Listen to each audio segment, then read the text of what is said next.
Cualquier tipo de emprendimiento que queramos llevar adelante, a nivel personal, a nivel empresarial, fundar una editorial, una librería, cualquier tipo de empresa, incluso marketing personal, si yo quiero llevar adelante mi trabajo como investigador, cualquier tipo de proyecto tiene que tener en cuenta el cliente, ¿sí? Tiene que hacer investigación de mercado, pero con eso solo no alcanza. ¿Por qué?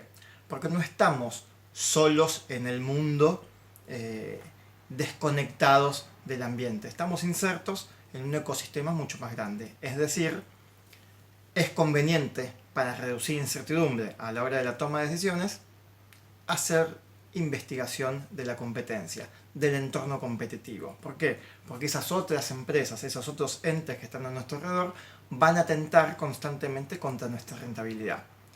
Ha habido numerosos modos de encarar la investigación de la competencia, pero a mediados de los años 70 en Estados Unidos, un teórico, los principales, desarrolla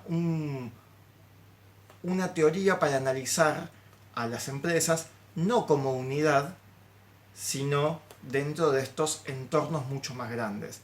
Ese autor es Michael Porter, que en 1980, fue su trabajo doctoral y demás, desarrolla este libro que se llama Estrategia Competitiva. Es su libro más famoso, después tiene una obra muy... Ese libro está traducido creo que en 27 idiomas, 60 y pico de ediciones, montones de reimpresiones. Es espectacular. Es un libro muy original porque establece varios conceptos fundamentales. En toda su obra, además de estos conceptos, habla el concepto de clúster, de ventaja competitiva, desarrollo competitivo, ventaja de las naciones, el concepto de clúster, cadena de valor. Eh, es mucho lo que tiene, pero su principal desarrollo es esto de entender a la empresa y su relación, digamos, como para ver qué tan atractivo sería invertir en un sector industrial, como lo llama ese grupo de empresas que hacen productos semejantes para satisfacer necesidades semejantes, con ese nivel de ambigüedad lo define, para que sea el analista el que termina de acortar el análisis. Porter lo que establece es que para medir el nivel de rivalidad, digamos, de intensidad de la rivalidad dentro del sector, hay que extender la mirada y mirar a competidores potenciales, productos sustitutos, proveedores y clientes. Por eso, a mí me gusta mucho Porter, pero hay un autor que lo complementa mucho, Juan Carponi, desarrolló una metodología en la cual yo me baso mucho, que es 9 pasos para analizarlo. De estos 9 pasos que tenemos acá, el primero, el más importante, es definir el sector industrial. Cuando yo defino, establezco los límites, cuál es ese rubro, teniendo en cuenta cuestiones como que la definición no sea ni muy amplia ni muy acotada, que incluya digamos, a mis competidores actuales, mis competidores directos.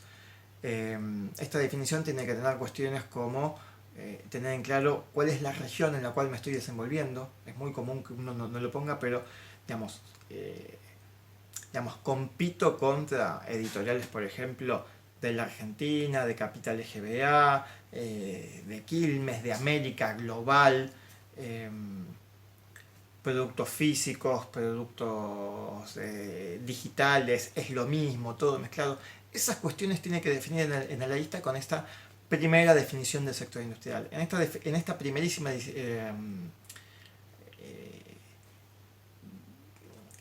análisis que hace el investigador, ¿sí? Lo primero que tiene que hacer es ubicar a los competidores, ¿sí? Ubicar a los jugadores. ¿Cuáles son todas esas empresas que integran este sector industrial? ¿Sí? Además de los competidores directos, tenemos también en este paso 1 ubicar a los productos sustitutos, que son productos que satisfacen total o parcialmente las mismas necesidades que el mío. también los competidores potenciales, que son empresas que hoy no están en el sector industrial, hoy no compiten directamente, pero que tienen la capacidad y la voluntad de entrar. Por capacidad nos referimos a poder superar las barreras de ingreso que tenga el sector. Depende del sector en que estemos hablando, hacen falta capital, know-how, acceso a materias primas. Hay una serie de puntos fundamentales en que cada sector industrial es distinto, entonces habrá que ver qué es lo necesario. Además de las capacidades, la voluntad. Es decir, la empresa tiene que demostrar interés en entrar en ese sector industrial para que yo lo ponga en mi radar. Al mismo tiempo, también tengo que analizar a los proveedores, ¿sí? Los proveedores, digamos, los que me aportan desde mis materias primas, pero también proveedores de servicios, todas las cuestiones a las cuales yo como empresa le compro, ¿sí? También, desde el mismo lugar, ¿sí? Tanto con proveedores como con clientes, tengo que tener en cuenta quiénes son mis compradores. Por compradores me refiero a toda aquella institución, persona y demás que compre lo que yo fabrico, ¿sí? Lo que yo hago. Acuérdense que esto es para un tangible tradicional, pero también para una idea. Estamos hablando acá de usuarios. Pero ojo que no se refiere solamente o específicamente no al usuario, ¿sí? En ese sentido, sino que al comprador. Acá se incluyen, por ejemplo, si fuese un proyecto editorial, como dije, las librerías, las distribuidoras que compren en firme, el Estado, que puede hacer una compra, ¿sí? Para regalar los libros, ¿no es cierto? Esos son mis compradores. Entonces, con estas cuatro, ¿sí? Fuerzas que estoy diciendo, van a tironear lo que pase adentro con los competidores que tengo adentro. Esto lo puedo graficar de esta manera, ¿sí? Donde acá veo que están en el paso 1 ubicados los jugadores. En el paso número 2, yo lo que hago es la identificación de grupos estratégicos. ¿Qué es esto? Un grupo estratégico es un grupo de empresas que tienen la misma o muy semejante estrategia comercial. La estrategia la puedo subdividir, digamos, identificar según dimensiones estratégicas, como lo llama Porter. Pero bueno, eso es para profundizarlo. Lo que yo me doy cuenta es que dentro del sector industrial no todas las empresas reaccionan de la misma manera. Entonces vamos a encontrar un caso típico. Si estoy analizando gaseosas o bebidas carbonatadas endulzadas artificialmente a base de extractos vegetales comercializadas en Argentina, de todas las gaseosas que hay, claramente hay algunas que van a ser muy potentes, con gran posicionamiento de marca, como por ejemplo Coca y Pepsi. En cambio va a haber otras, no sé, como Manaos, más chiquitas, Pretty, y otras que sean, no sé, marca propia del supermercado, como son Scotto, Ciudad del Lago, Bells, todas esas. Ahí tenemos tres grupos estratégicos muy diferenciados. Entonces cada una va a reaccionar distinto. ¿Son todas gaseosas? Sí. ¿Compiten entre ellos? Sí, sin duda compiten, sin duda. A Coca le influye que dejes de tomar Coca porque tomas Pepsi o porque tomas Manaos. Es exactamente lo mismo. Pero se vigilan de manera diferente. El tercer paso, ¿sí? Ahora fíjense que cambia el gráfico. El tercer paso es el más conocido de Porter. Es donde empiezan a tironear esos entes, ¿sí? Que yo había señalado antes, y es el análisis de las 5 fuerzas competitivas. Las 5 fuerzas son ya no solamente ubicar a los potenciales, sino, digamos, qué tan factible es que ingresen en el sector industrial. Con respecto a los sustitutos, los competidores sustitutos, lo que analizo es cómo es ese nivel de sustitución, qué tan cercano es, qué tanto me daña como empresa. Con los proveedores, lo que yo mido es cuál es su capacidad negociadora. O sea, cuando pulseamos, ¿quién tiene más fuerza? ¿Ellos o yo? O yo empresa. Con los clientes hago exactamente lo mismo. Con los clientes mido su capacidad negociadora. Entonces ahí me voy a dar cuenta que, igual que con los proveedores, si están concentrados todos juntos, tienen más tironeo, si tienen algo que yo necesito sí o sí porque es el único comprador posible. Lo mismo con el proveedor tenía la única materia prima, digamos, que yo necesito, porque no hay otra, y haya, no sé, un monopolio de cualquiera de los lados o monopsonio del otro lado. Y hacia adentro del sector industrial, las empresas, lo que yo mido es el nivel de rivalidad, cuánta beligerancia hay. Esos son el tironeo que yo analizo de las 5 fuerzas competitivas que van a estar todo el tiempo presionando, y según el nivel de presión que tengan, este sector industrial va a tener distinto nivel de, de, de rentabilidad. Después hay un cuarto paso que es analizar otros factores intervinientes. ¿Qué viene a hacer esto? Hay instituciones, personas, como por ejemplo los sindicatos, la prensa, que interfieren, que también digitan y hacen fuerza, influyen en lo que pase dentro del sector industrial, pero no son propios del sector industrial. El quinto paso es muy interesante, que es cuando yo analizo el nivel de respuesta de los competidores más importantes. ¿Qué significa esto? Intento meterme en la cabeza de esas empresas o de las personas que dirigen esas empresas y entonces ver más o menos cómo reaccionarían.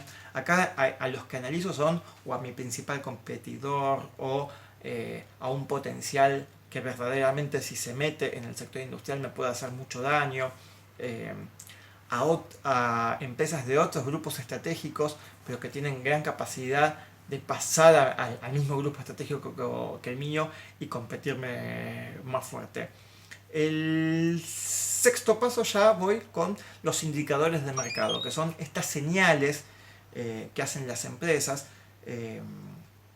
información que van tirando, a veces a propósito, ¿sí? A veces no, que yo voy recolectando, donde muchas veces son las cartas de intenciones. Yo siempre recomiendo mucho, cuando estoy compitiendo contra alguien, seguirlos de cerca, seguirlos en redes sociales, ver los que hacen, ver en las ferias, analizar las presentaciones, qué han hecho en otros mercados. Si es una empresa internacional, bueno, esta misma empresa, cómo reaccionó al movimiento de la competencia en otra región, en otro país. Cuanto más cercano sea a la mía, mejor.